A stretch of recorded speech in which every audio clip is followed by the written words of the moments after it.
안개꽃을 좋아하십니까? 안개꽃 모르시는 분 없으시죠? 요즘은 드라이 플라워라고 해서 안개꽃에 색을 입혀서 핑크색, 보라색, 파란색 안개꽃들이 나와 있더라고요. 예전에 제가 학교 다닐 때만 해도 사실 안개꽃은 늘 장미 주변에, 장미의 배경이 되는 그런 꽃이었습니다. 그냥 장미를 돋보이게 한, 다른 꽃들을 돋보이게 하는 그냥 배경 같은 꽃이었습니다. 제가 학창시절에 어떤 선배가 자기는 꽃 중에서 안개꽃을 제일 좋아한다는 말을 듣고 저는 깜짝 놀랐습니다. 그 말을 들은 후에 안개꽃이 다시 보이기 시작했습니다. 저는 안개꽃을 따로 볼 생각을 해보지 못했습니다. 그냥 다른 꽃을 빛나게 해주는 주변의 꽃이라고만 생각했습니다. 그 선배의 얘기를 듣고 나니 안개꽃에게 너무 미안한 마음이 들었습니다. 나는 너를 주변부로 보았는데 누군가는 너를 꽃 중에서 제일 좋다더라 라는 말을 해주고 싶었습니다. 여러분, 발상의 전환이라는 그런 거창한 용어를 쓰지 않아도 생각의 각도만 조금 바꿔도, 시선만 조금 달라져도, 고개만 조금 들어도, 눈만 조금 들어도 우리는 다른 세상을 만날 수가 있습니다. 우리는 계속 욥기를 함께 살펴보는데 지난주 하나님을 원망하고 근심하는 마음이 있다는 욥의 말을 함께 살펴보았습니다. 어디를 보아도 하나님을 만날 수 없어서 탄식했던 그 욥의 심정을 우리가 함께 나눴습니다. 이어지는 10절. 여러분, 이 10절은 욥기에서 아마 가장 유명한 구절이 아닐까 싶습니다. 좋아하시는 분도 많고요. 욥기를 잘 몰라도 이 구절을 아는 분들이 많더라고요. 우리 욥기 23장 10절 주보에도 실어놓았습니다. 함께 읽겠습니다. 그러나 내가 가는 길을 그가 아시나니 그가 나를 단련하신 후에는 내가 순금같이 되어 나오리라. 예, 하나님이 나를 단련하신 후에는 내가 순금같이 나올 거야. 이 구절은 하나님이 고난을 통해 나를 단련하셔. 하나님이 나를 단련하신 다음에 난 더욱더 정결한 존재가 될 거야 라는 말로 알려져 있습니다. 여러분, 지금부터 잘 들으셔야 합니다. 고난이 곧 단련시키고 그 단련으로 나를 정결하게 될 거야, 이런 말씀을 봅니다. 그런데 여러분, 본데 이 본문은, 이 구절은 그런 말씀이 아닙니다. 문맥 속에서 한번 살펴볼까요? 이 말씀 하기 전에 앞서서 앞으로 가도 주님이 안 보이고 오른쪽으로 봐도 난 주님을 찾을 수가 없어, 이렇게 말합니다. 그래놓고 이 말씀을 하고 이어지는 11절과 12절에서는 욥이 잘한 걸 얘기하고 있습니다. 내 발이 주님을 따랐고 주의 길에 치우치지 않고 주님을 쫓았고 내가 음식을 먹는 것보다 말씀을 더 귀하게 여겼습니다. 난 주님의 명령을 어기지 않았습니다. 이런 말을 합니다. 11절과 12절을 보면 욥은 단련이 필요 없는 사람처럼 나타납니다. 이럴 때 참 의미가, 맥락이 좀 이상하지 않습니까? 이럴 때는 여러분, 우리 다른 번역본을 읽어보면 의미를 좀 더 쉽게 만날 수 있습니다. 번역본 중에, 우리나라에서 번역본 중에 가장 원어에 가깝게 해석되었다는 새 번역, 흐름을 위해서 제가 8절부터 기록해놨습니다. 주보에 새 번역으로 욥기 23장 8절에서 10절 함께 읽겠습니다. 그러나 동쪽으로 가서 찾아보아도 하나님은 거기에 안 계시고 서쪽으로 가서 찾아보아도 하나님을 뵐 수가 없구나. 북쪽에서 일하고 계실 터인데도 그분을 뵐 수가 없고 남쪽에서 일을 하고 계실 터인데도 그분을 뵐 수가 없구나. 하나님은 내가 발 한 번 옮기는 것을 다 알고 계실 터이니 나를 시험해 보시면 내게 흠이 없다는 것을 아실 수 있으련만. 예. 하나님이 일하시는데 난 뵐 수가 없구나. 그래도 하나님은 날 다 아실 거야. 그래서 나를 막 이렇게 시험해 보시면 내가 흠 없다는 거 아실 거야. 그럼 너무나 다른 해석 아닙니까? 여러분이 알고 있는 거랑은 전혀 다른 의미입니다. 이번에 한번 공동 번역으로도 한번 읽어보겠습니다. 공동 번역 함께 읽겠습니다.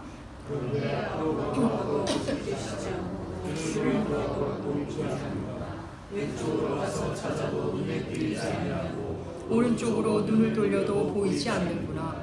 그런데도 그는 나의 걸음을 낱낱이 아시니 털고 또 털어도 나는 순금처럼 깨끗하리라. 예. 공동 번역의 의미가 더 선명하죠. 지금 하나님을 나는 볼 수가 없고 알 수가 안 보이지만, 그래서 답답하지만 그래도 하나님이 나를 털고 털면, 나를 막 단련해 보시면 나의 흠이 없다는 것을 하나님은 아실 거야. 그런 의미입니다. 내가 순금처럼 나오리라는 그 말이 고난 이후에 나는 그 전보다 훨씬 깨끗한 존재야, 이런 의미가 아니라 지금 내가 정결한 흠없는 존재임을 하나님이 털고 털면 아실 텐데, 이런 말을 하고 있는 겁니다. 순금처럼 된다는 것은 고난 이후의 어떤 미래의 모습이 아니라 지금 날 털어보시면 아실 텐데 하는 말씀입니다. 여러분 지금 이 의미가 좀 닿으십니까? 이럴 때 개역 개정판의 번역이 참 아쉽다는 생각이 듭니다. 물론 우리가 아무 도움 없이 성경을 읽어야 하는 그런 곳이 있죠. 그런 분들이 고난을 통해 연단받으면 내가 순금처럼 된다, 이렇게 받아들인다고 생각해도 큰일 날 건 없습니다. 왜냐하면 실제 그리스도인들에게 고난은 유익이 있고 성경에서 내내 고난은 그리스도인의 필수인 것으로 말씀해 주기 때문입니다. 대표적인 거 한번 잠깐 보겠습니다. 시편은 우리에게 이렇게 말합니다. 시편 119편 71절, 주보에 실어 놓았습니다. 함께 읽겠습니다. 고난한 것이 내게 유익이라, 이로 말미암아 내가 주의 율례를 배우게 되었나이다. 고난이 내게 유익이고 고난을 통해 주의 뜻을 알게 되고 주의 마음을 알게 되었다고 시편 기자가 고백합니다. 우리가 함께 새벽에 보고 있는 로마서에서도 현재 우리의 고난은 장차 나타날 영광과 비교할 수 없다고 고난의 유익을 말하고 우리는 고난을 경험해야 하는 존재임을 말합니다. 성경 인물 모두 고난을 통해 하나님 만났습니다. 사랑하는 여러분, 세상은 그저 고생이라고 하는 것을 우리 그리스도인은 하나님의 축복의 통로이다, 나를 재창조하는 여정이다, 고난을 통해 내가 순종을 배웠다, 이렇게 말합니다. 그러면서 그리스도인은 그 고생 속에 숨어있는 하나님의 그 숨은 의미, 고난의 숨은 의미를 만납니다. 그럼에도 욥기 23장 10절을 근거 삼아 고난이 사람을 순금처럼 만든다고 말하기에는 다소 조금 무리가 있습니다. 여러분, 고난 때문에 하나님과 멀어지는 사람도 참 많습니다. 고난으로 더 드세지고 강팍해진 사람들도 많습니다. 고난이 많은 상처 때문에 그 상처에 머물러서 원망과 분노로 남은 삶을 사는 사람도 있습니다. 또 자기가 경험한 고난이 하나의 틀이 돼서 세상을 계속 그 틀로만 봅니다. 고난이 자기에게 하나의 안경이 된 것입니다. 또한 그리스도인 중에는 고난당한 게 업적이 돼서 자기보다 덜 고난당한 사람을 향해 고난도 안 되면 네가 뭘 알겠어, 이런 사람들도 의외로 있습니다. 물질의 고난을 겪어본 사람이 물질에 집착하고 사랑 때문에 아파본 사람, 사랑 때문에 마음의 고난을 받아본 사람은 더 이상 사랑을 하려 하지 않기도 합니다.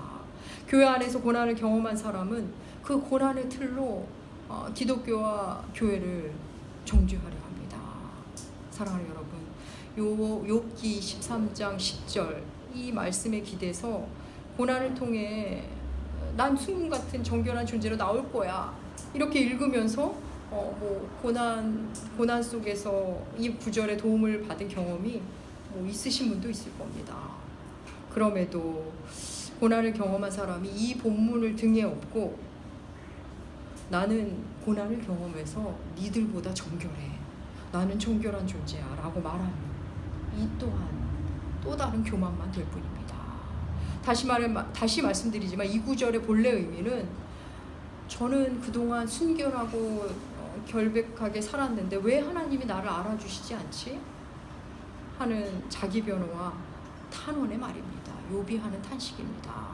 하나님이 날 털고 털면 내가 깨끗하다는 걸 아실 텐데 라는 탄식의 말입니다. 그래서 욥은 이어서 11절과 12절에서 자기가 어떻게 살았는지, 하나의 마음에 맞는 삶을 살았는지를 이어서 말하고 있는 겁니다. 욥은 하나님이 그런 자신에게 왜 고난을 주셨는지는 모르지만 자기 죄 때문에 받은 형벌이 아닌 것만은 알고 있었습니다. 우리는 욥기 1장과 2절을 다 압니다. 욥의 고난의 시작이 어떻게 된지는 우리들은 다 압니다. 하지만 정작 당사자인 고난을 당하는 욥 당사자는 자기의 고난이 어떻게 왜 시작되었는지를 모릅니다. 그는 지금 하나님께 고난을 없애달라고 하나님께 탄원하는 게 아니라 왜 내게 고난을 주시는지를 계속 알려달라고 말하는 겁니다. 해도 너무하신 그 하나님께 고난의 해결은 지금 두 번째고, 왜 이런 일이 일어났는지가, 왜 나에게, 나 같은 이에게 왜 이런 일이 일어났는지가 궁금한 겁니다. 그렇게 하나님께 묻고 원망하고 탄식하면서 그는 놀랍게도 하나님이 무슨 뜻이 있으신 게 분명해. 하나님이 나를 향해 뭔가 작정하신 것이 있다는 것을 깨달아 알기 시작합니다. 그의 말 13절과 14절, 욥기 13절 13절과 14절 욥의 말 함께 읽겠습니다. 그의 뜻이 일정하시니 누가 능히 돌이키랴. 그의 마음에 하고자 하시는 것이며 그것을 행하시다니 그런즉 내게 작정하신 것을 이루실 것이라.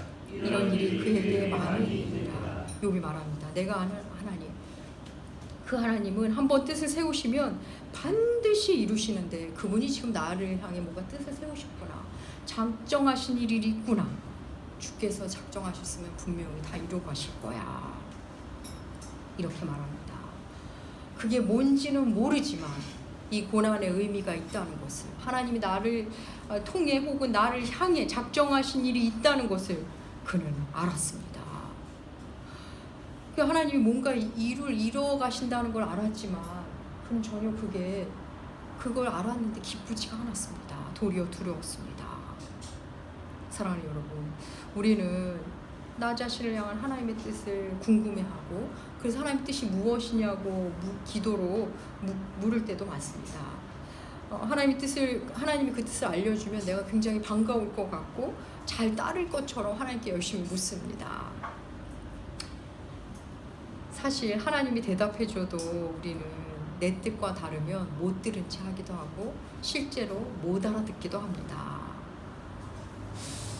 하나님께 묻고는 있지만 하나님이 아직 내게는 하나님이 아닌 겁니다.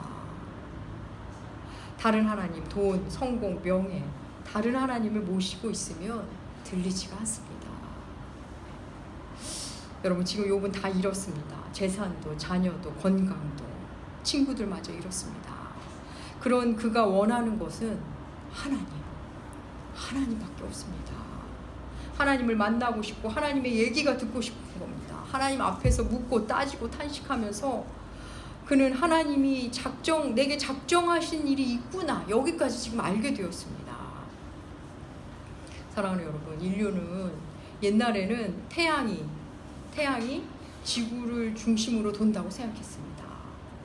지구가 우주의 중심이라고 생각한 거죠. 그러다가 지구가 태양의 주변을 돌게 된다는 걸 알게 되었습니다.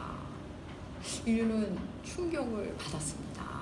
게다가 지구만 태양 주변을 도는 게 아니라 많은 행성들이 태양을 중심으로 돌고 있고 지구도 그것 중에 하나라는 것을 알았습니다.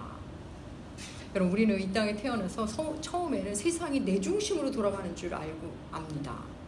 그래서 모두 내 중심, 내가 경험한 게 전부고 세상은 내 중심으로 돌아야만 하고 돌고 있다고 생각합니다. 모두 내 중심으로 살아주길 원합니다. 그런데 지혜와 지식이 자라면 다른 사람들도 다 나와 같은 생각을 한다는 걸 알기 시작합니다. 인류는 우주의 태양계와 같은 그런 우주의 고리들이 수많은 게 있어서 그 수많은 게 모여서 은하계를 이루고 또 은하계가 수많은 게 모여서 우주가 되었다는 것을 알게 되었습니다. 인간도 마찬가지입니다. 지혜와 지식이 자라면서 내가 내 중심으로 세상이 돌아가야 한다고 생각하는 듯이 나와 동시대를 사랑하는 수십억 명 모두 그런 생각을 하고 산다는 것을 알게 됩니다. 내가 만나는 사람, 내 가까이 있는 사람, 그들도 자신이 하나의 태양이 되어 자기 중심으로 사람이 모든 것이 돌아야 하는 나름의 고리, 나름의 태양계를 가지고 있다는 것을 우리는 끊임없는 갈등과 문제를 통해 아프게 만납니다. 내 중심으로 세상이 돌아갈 수 없다는 것을 아프게 배워갑니다. 10명이 모이면 10개의 우주의 중심이 와 있는 겁니다. 그러면서 너는 나의 궤도로 돌아야 해, 상대에게 강요합니다. 그래서 자기의 궤도로 끌어들이기도 하고 찌르고 공격하고 아프게 합니다. 그러면서 누군가는 다른 사람을 자기의 궤도로 기어이 끌어들이기도 하고, 누군가는 자기의 궤도를 다 버리고 더 강력한 궤도로 들어가 그 사람 주위를 돌면서 삶을 사는 행성의 인생을 살기도 합니다. 어쩔 수 없이, 혹은 그게 안전해서, 그게 좀 더 나은 삶인 것 같아서 여러 이유로 힘 있는 타인 주변을 돌면서 사는 인생들도 많습니다. 이런저런 이유로 우리는 어떤 큰 별, 센 별의 궤도 속으로 들어가 버리곤 합니다. 사랑하는 여러분, 하나님은 우리 각 사람을 세상 그 어디에도 없는 고유한 존재로 만드셨습니다. 하나님은 우리 각 사람을 향해 작정하신 바를 따로 다 갖고 계십니다.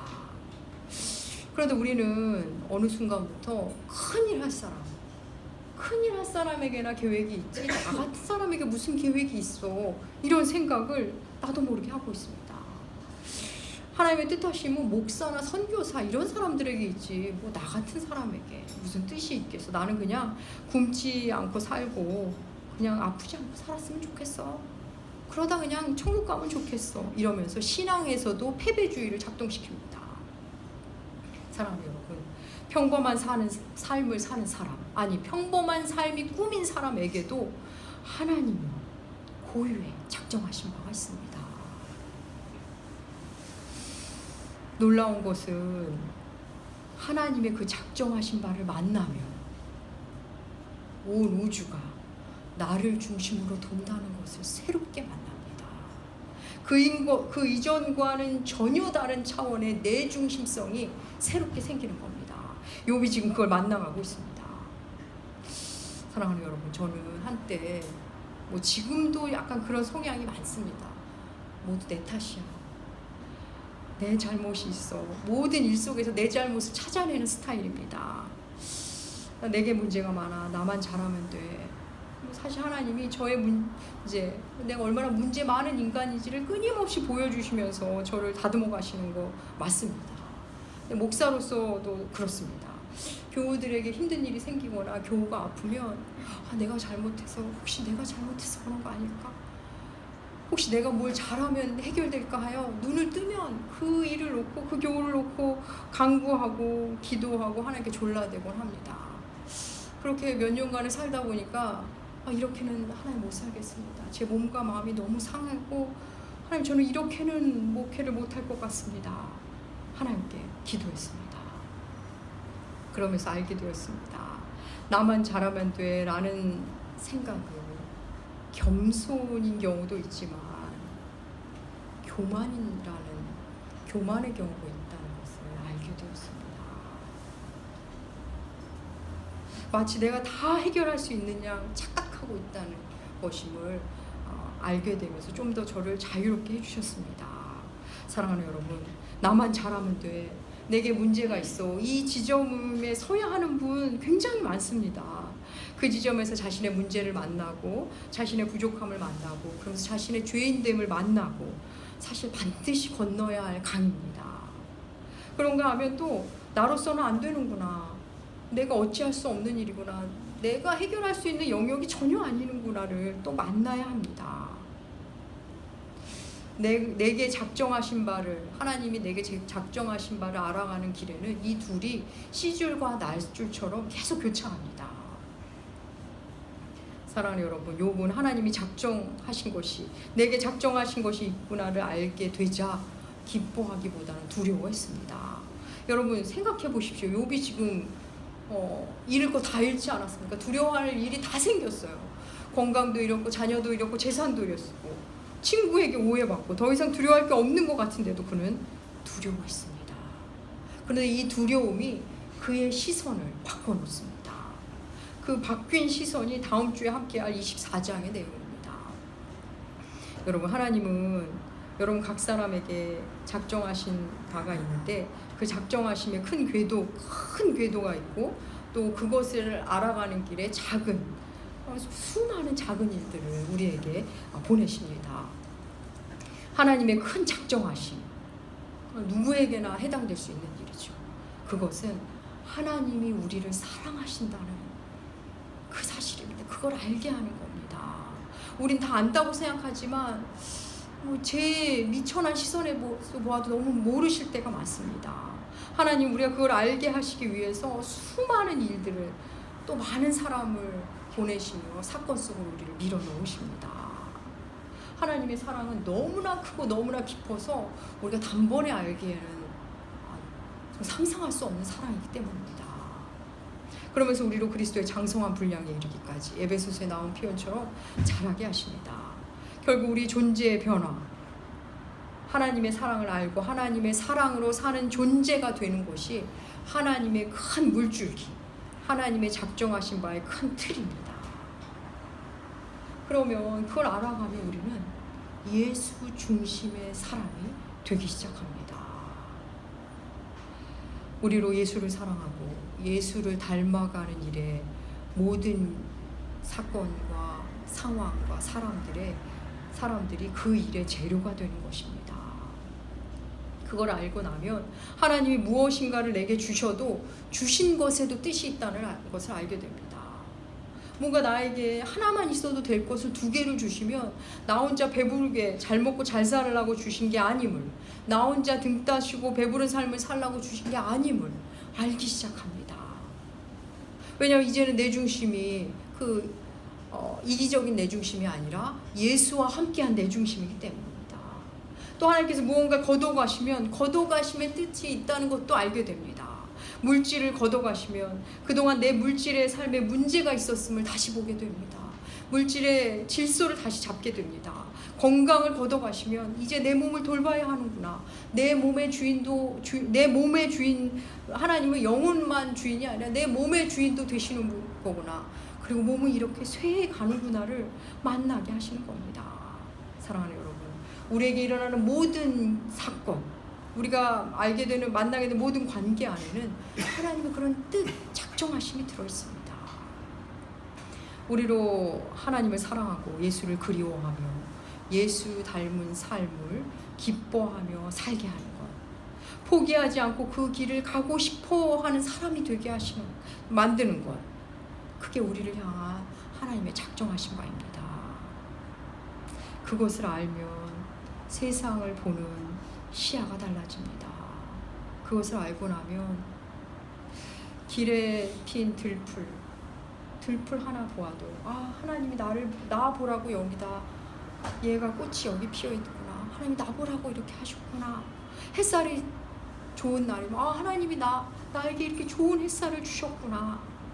길 가다가 좋은 음악이 들리면 하나님이 나 들으라고 이런 음악을 들려주시는구나. 그렇게 세상이 내 중심으로 도는구나를 만나기 시작합니다.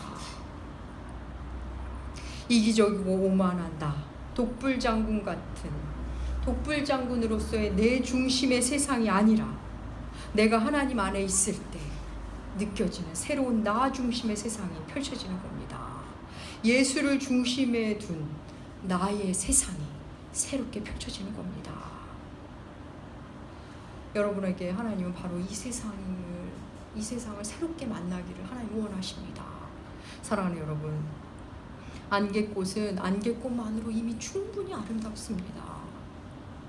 안개꽃을 안개꽃으로 아름답게 자기를 사랑하며 마음껏 자기의 모습을 펼치는 것, 그게 안개꽃을 향한 하나님의 작정하신 바일 겁니다. 안개꽃은 그 작은 꽃망울들이 모여서 한 다발을 만들고 사람들에게 기쁨을 주는 것. 누군가에게는 가장 좋은 꽃 1순위일 수도 있고, 누군가에게는 그냥 배경처럼 느껴지는 꽃일 수 있지만, 그게 그의 안개꽃은 여전히 아름답습니다. 여전히 사랑스러운 자기의 삶을 살면 됩니다. 인간의 세계에는 주연, 조연, 보조 출연자가 따로 있지만 예수 안에 들어온 세상에서는, 하나님 나라에서는 모두가 주연입니다. 여러분, 우리 교회 이름이 나무교회 아닙니까? 저는 나무를 보고 나무에게 유익을 얻을 때마다 참 나무교회 이름이 너무 아름답구나라는 생각을 합니다. 사과나무는 사과나무로, 배나무는 배나무로 사는 것이 가장 아름답습니다. 사과나무는 사과라는 열매를 맺고 사는 것, 그게 사과나무에게 작정된 바입니다. 그리스도인. 우리는 그리스도인입니다. 내가 예수적 존재가 되는 것, 예수적 삶을 살아가는 것, 그래서 예수적 열매를 맺어가는 것, 그게 우리를 향한 하나님의 작정하신 바입니다. 그 이전에 우리의 삶과는 전혀 다릅니다. 사랑하는 여러분, 남은 삶, 여러분이 하나님을 마음에 모시고 사는 한 이 땅은 여러분 중심으로 돌아갑니다. 하나님이 여러분을 위해서 마련해 놓으신 것들입니다. 좋은 것, 나쁜 것, 힘겨운 것, 기쁜 것, 즐거운 것 다 그렇습니다. 또 그 이전에 이기적인 내 중심을 버리게 하시기 위해 하나님은 또 많은 사건들을 우리에게 보내주실 겁니다. 그 어떤 일 앞에서도, 그 어떤 관계 앞에서도 하나님의 사랑을 의심치 마시고 그 사랑에 기쁨으로, 성실로, 정직함으로 반응하시는 여러분들 되시기 축복합니다. 기도하겠습니다. 하나님 아버지, 오만한 내 중심의 세상이 무너지고 예수와 함께하는 나의 세상이 다시금 펼쳐지는 이 놀라운 신비를 우리가 만나게 하여 주시옵소서. 우리 각 사람을 위해 마련해 주신 것들, 우리 각 사람을 향해 내게는 네가 중심이다 하시는 하나님의 그 큰 사랑을 만나게 하여 주시옵소서. 감사드리며 존귀하신 예수님의 이름으로 기도합니다. 아멘.